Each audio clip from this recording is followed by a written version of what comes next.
오늘 예레미야 애가 3장 1절로 18절까지 말씀입니다. 같이 읽습니다. 시작. 여호와의 분노의 매로 말미암아 고난 당한 자는 나로다. 나를 이끌어 어둠 안에서 걸어가게 하시고 빛 안에서 걸어가지 못하게 하셨으며 종일토록 손을 들어 자주자주 나를 치시는도다. 나의 살과 가죽을 쇠하게 하시며 나의 뼈들을 꺾으셨고 고통과 수고를 쌓아 나를 애우셨으며 나를 어둠 속에 살게 하시기를 죽은 지 오랜 자 같게 하셨도다. 나를 둘러싸서 나가지 못하게 하시고 내 사슬을 무겁게 하셨으며 내가 부르짖어 도움을 구하나 내 기도를 물리치시며 다듬은 돌을 쌓아 내 길들을 막으사 내 길들을 굽게 하셨도다. 그는 내게 대하여 엎드려 기다리는 곰과 은밀한 곳에 있는 사자 같으사 나의 길들로 치우치게 하시며 내 몸을 찢으시며 나를 적막하게 하셨도다. 활을 당겨 나를 화살의 관역으로 삼으시며 화살통의 화살들로 내 허리를 맞추셨도다. 나는 내 모든 백성에게 조롱거리 곧 종일토록 그들의 노랫거리가 되었도다. 나를 쓴 것들로 배불리시고 쑥으로 취하게 하셨으며 조약돌로 내 아들을 꺾으시고 죄로 나를 덮으셨도다. 주께서 내 심령이 평강에서 멀리 떠나게 하시니 내가 복을 내어버렸으며 스스로 이르기를 나의 힘과 여호와께 대한 내 소망이 끊어졌다 하였도다. 아멘. 시 분위기가 완전히 달라졌죠.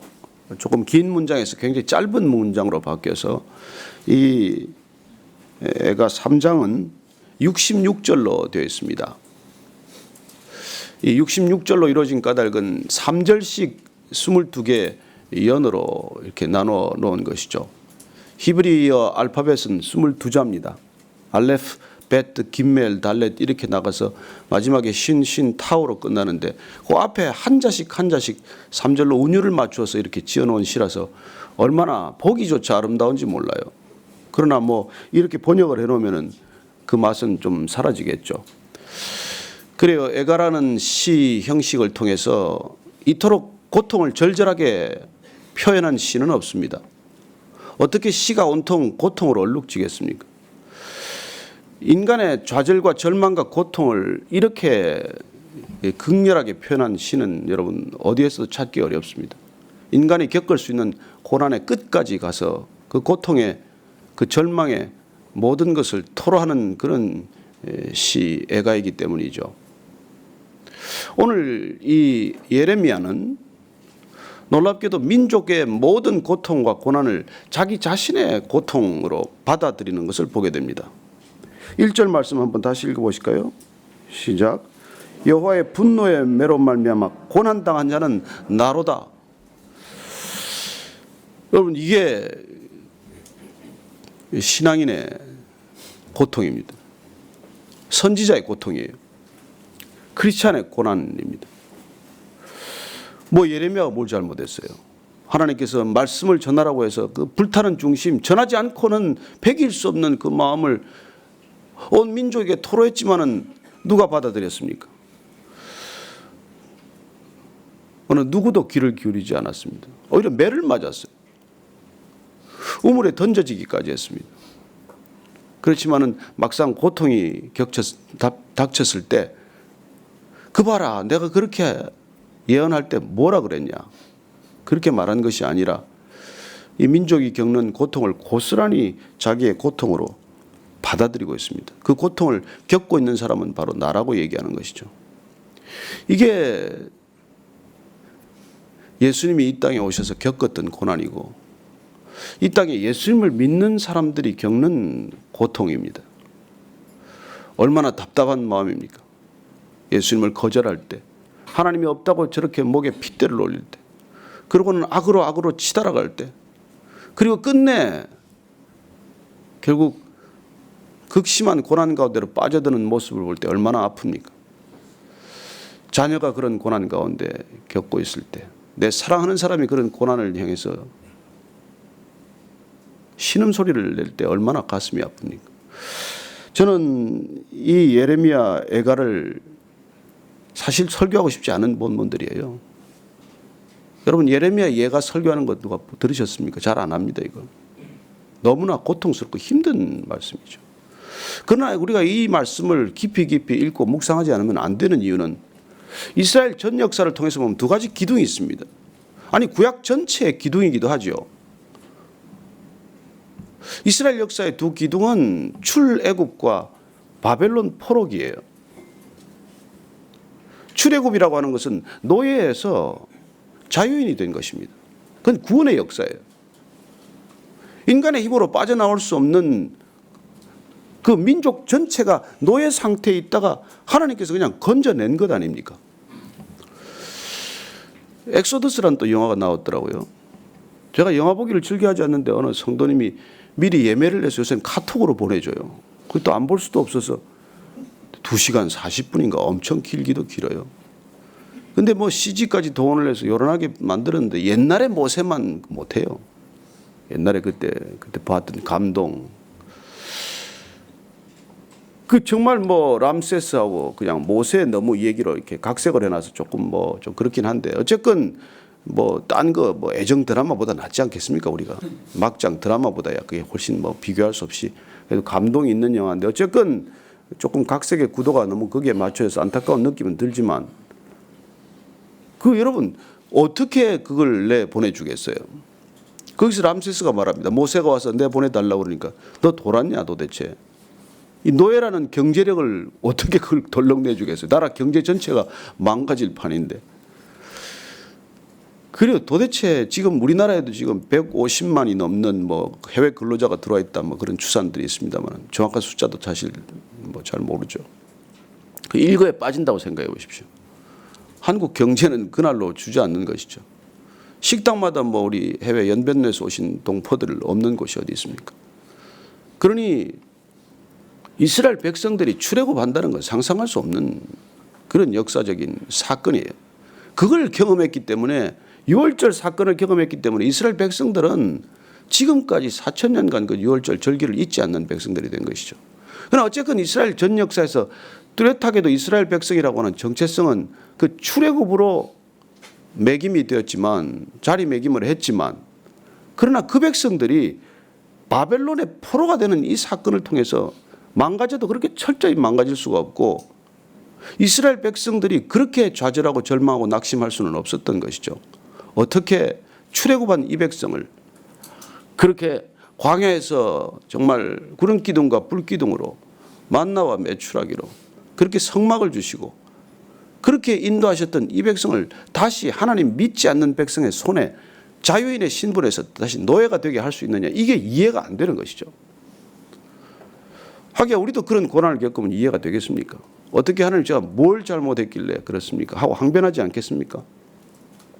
그래서 이스라엘 전 역사에서 이 출애굽의 역사와 바벨론의 포로가 된 이 역사야말로 가장 뚜렷한 두 기둥과도 같은 것이죠. 오늘 예레미야는 이 바벨론의 포로가 되는 신세, 노예가 다시 자유인에서 노예로 전락하는 신세. 아니 그것도 살아있는 사람들은 노예가 되는 것이고 얼마나 많은 사람이 죽었겠어요. 얼마나 많은 사람들이 어린이들이 여자들이 그렇게 학살당하고 생명을 잃었겠습니까? 그게 눈앞에 펼쳐지는 사건을 보고 어제 그도 노래했지만 애간장이 끊어지는 것을 그렇게 토로하지 않습니까? 그런데 중요한 것은 이 바벨론으로 다시 포로가 되는 고통을 내 고통으로 받아들일 수밖에 없는 것이 선지자의 마음이라는 것이죠. 이게 우리가 기도하는 이유고 우리가 진짜 이 백성을 위해서 나라를 위해서 끊임없이 기도하는 이유예요. 크리스찬이란 그 목적을 위해서 부른 사람들이에요. 제사장 백성이란 그 목적을 위해서 부른 사람들입니다. 여러분 하나님께서는 온 인류를 구원하기에 앞서서 이스라엘 백성들을 먼저 부르신 것입니다. 잘나서 불렀습니까? 그 당시에 고대 중근동 중에서 가장 못나서 부른 백성이 히브리 백성들이에요. 여러분 민족 전체가 노예 생활하는 민족이 어디 있습니까? 어쩌면 이 시대 동일하게 하나님께서 구원하시는 목적은 가장 못난 사람들을 부르는 거예요. 그래야 첫째 하나님이 하셨다는 것이 드러나지 않습니까? 그리고 둘째 하나님이 하셨다는 걸 기억할 때만이 겸손하지 않습니까? 그래 끝내 겸손할 수 있도록 하나님께서는 못난 사람 불러서 이렇게 세우셨지만 그러나 얼마나 빨리 변질됩니까? 여러분 믿음처럼 빨리 변하는 거 있습니까? 권력도 빨리 변하고 돈도 빨리 변하지만 믿음도 빨리 변합니다. 처음에 다 은혜로 시작하죠. 그러나 어느 순간 가보면 율법이 나를 지배하고 있음을 보게 됩니다. 그래요. 은혜로 구원받았지만 율법에 묶여 이 상태나 출애굽한 구원의 백성들이 바벨론의 포로가 된 거나 무슨 큰 차이가 있겠습니까? 개인적인 신앙으로 보면 우리는 은혜로 구원받았지만 나도 모르는 사이에 율법에 묶여 있는 상태가 되는 것. 그게 바로 출애굽한 민족적 이스라엘이 다시 바벨론의 포로가 된 민족적 이스라엘로 그렇게 전락하는 것입니다. 이 영적 지도예요. 그래서 우리 신앙생활에는 끊임없이 깨어서 하나님께서 허락하신 이 놀라운 은혜를 누리는 것이 필요한 것이죠. 아차 하는 순간 우리는 어디 사로잡혀 갔는지도 모르고 사로잡혀 가게 되는 것입니다. 그렇게 노예가 되는 전 과정은 사실 하나하나 우리가 점검해 보면 우리가 끝없이 우상으로 빠져드는 과정이 있다는 것입니다. 그리고는 끝내 노예로 전락하고 마는 것이죠.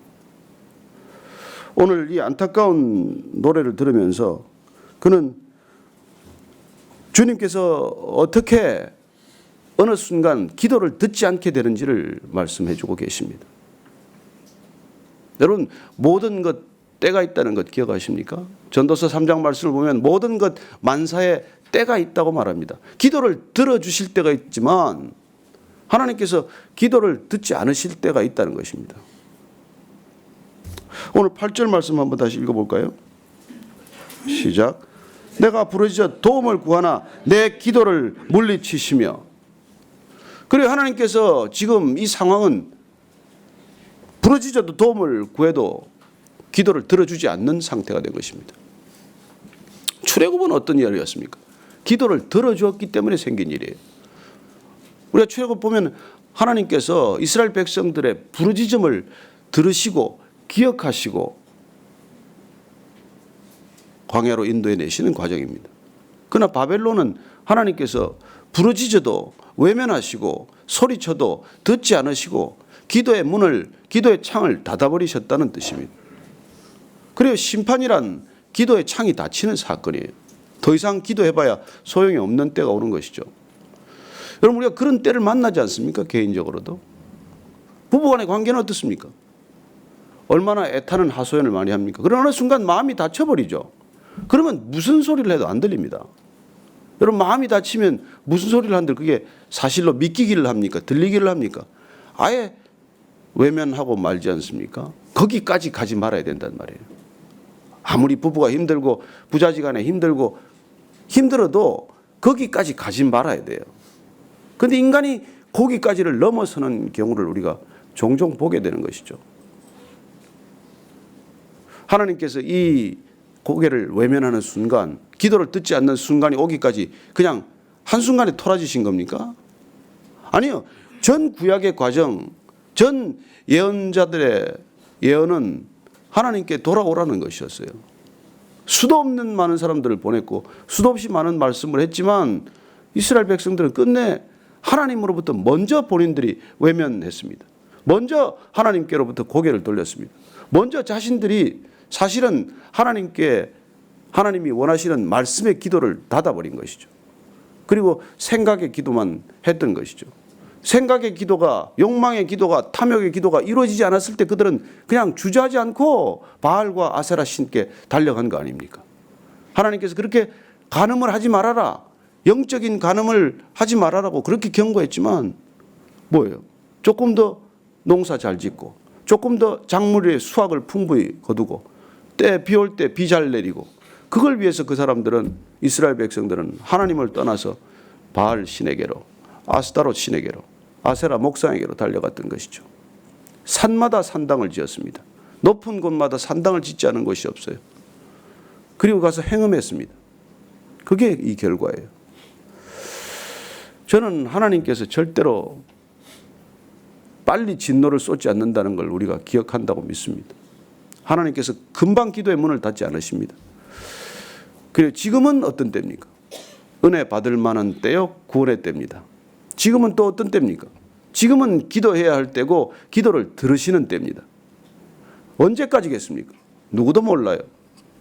언제 이 문이 닫힐지.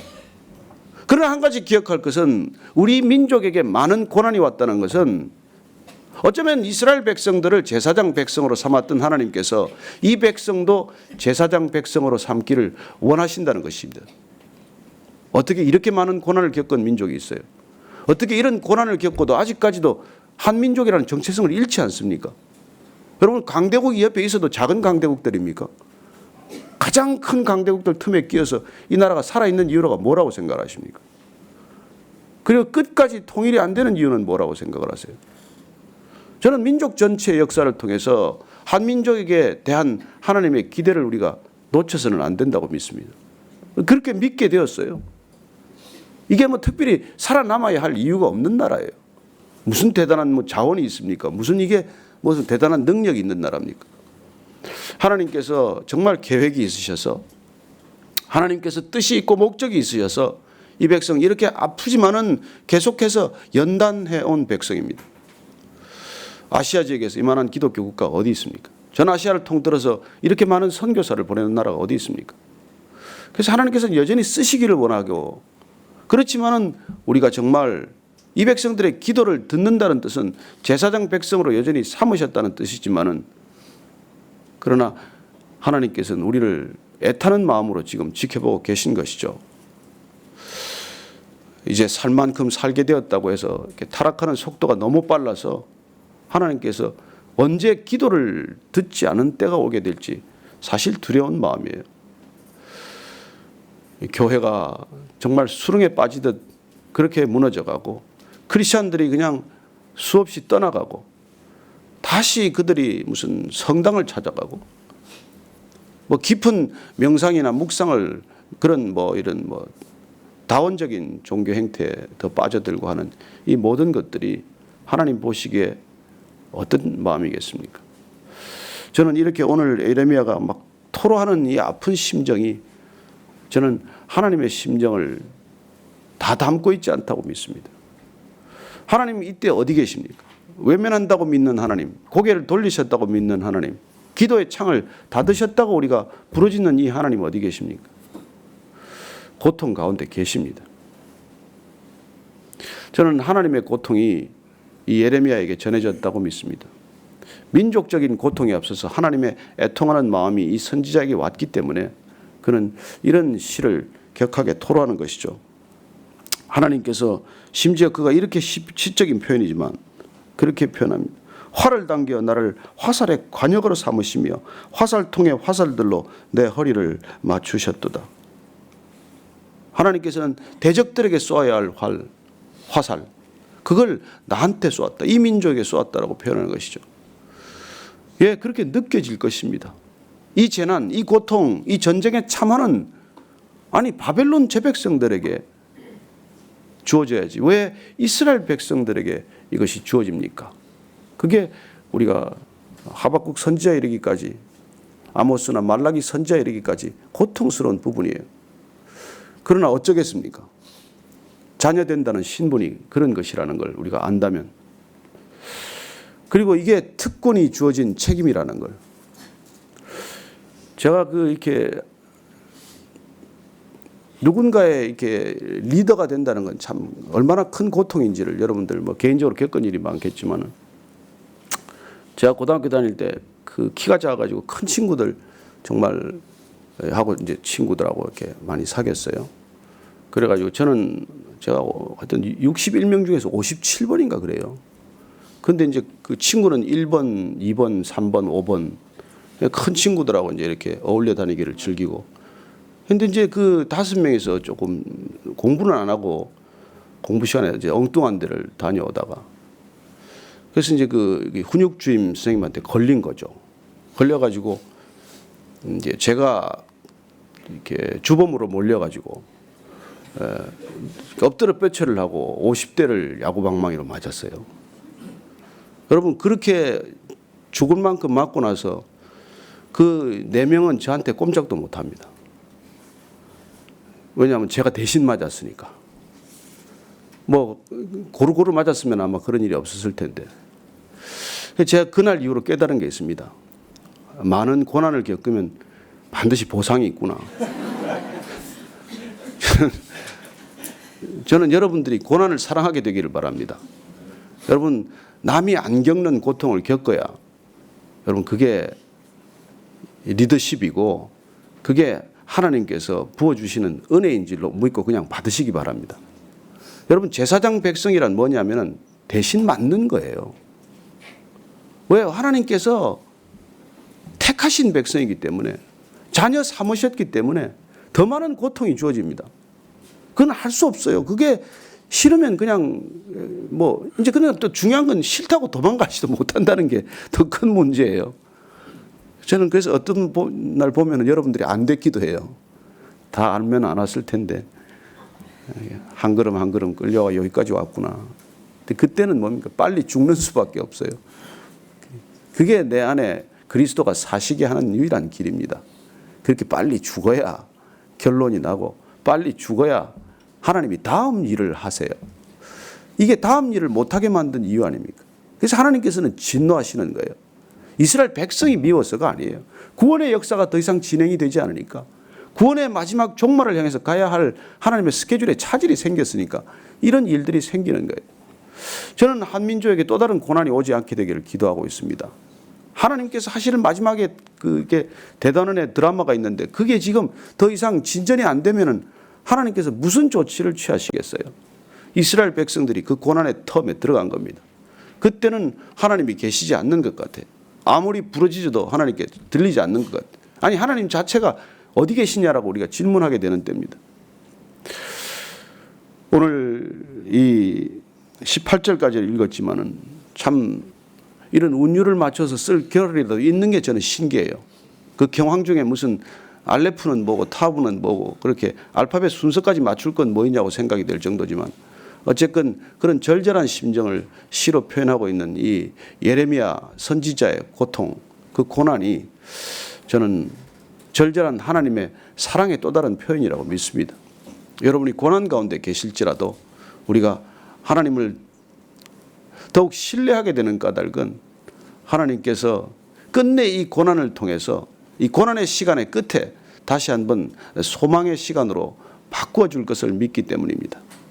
예레미야는 그렇게 노래했고, 많은 믿음의 선지자들이 고난 중에서도 반드시 다시 돌이킬 역전의 순간을 준비하고 계신 하나님을 바라보았기 때문입니다. 저는 여러분들의 개인적인 신앙생활에서 지금 예레미야가 불렀던 이런 애가를 불러야 할 시점에 있다고 할지라도, 그러나 하나님 안에서 부르게 되기를 축원합니다. 하나님 밖에서 부르지 마시고 하나님 안에서 부르는 애가는 이 애가도 찬양이 될 줄로 믿습니다. 하나님 안에서 올려드리는 탄식은 슬픔의 눈물일지라도 반드시 재가 변하여 화가 되듯 이 눈물이 변하여 정말 아름다운 하나님의 무지개가 될 걸로 믿으시기 바랍니다. 계속해서 우리 애가를 읽어가겠지만 오늘 기도 제목은 그렇습니다. 하나님 어쩌시겠습니까? 하나님께서 이렇게 연약한 사람 부르셔서 제사장 백성 제사장으로 세우셨사오니 하나님, 우리가 어둠에 걷지 않게 하시고 이 백성들이 어둠에서 헤매지 않게 하시고 빛 가운데로 걸어가게 하여 주옵소서. 그리고 우리 자신이 어둠에서 주저앉지 않게 하시고 날마다 빛을 향하여 걸어가는 저희 모두가 되게 하여 주옵소서. 사랑하는 자녀들 어둠 속에서 헤매지 않게 하시고 빛 가운데로 당당히 걸어가는 자녀들 되게 하여 주옵소서. 그렇게 한번 기도하겠습니다. 하나님 아버지,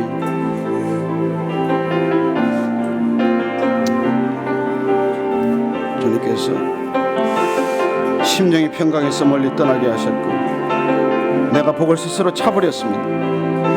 그리고 나의 힘과 여호와에 대한 소망이 끊어졌다 그렇게 말할지라도 주님께서 외면하고 있고 주님께서 돌이키시고 주님께 더 이상 나를 올려드릴 힘조차 없어졌을지라도 주님 다시 한번 긍휼을 의지하고 나아가오니 주님, 우리를 불쌍히 여겨주시고 이 백성을 불쌍히 여겨주시고 이 나라를 불쌍히 여겨주옵소서.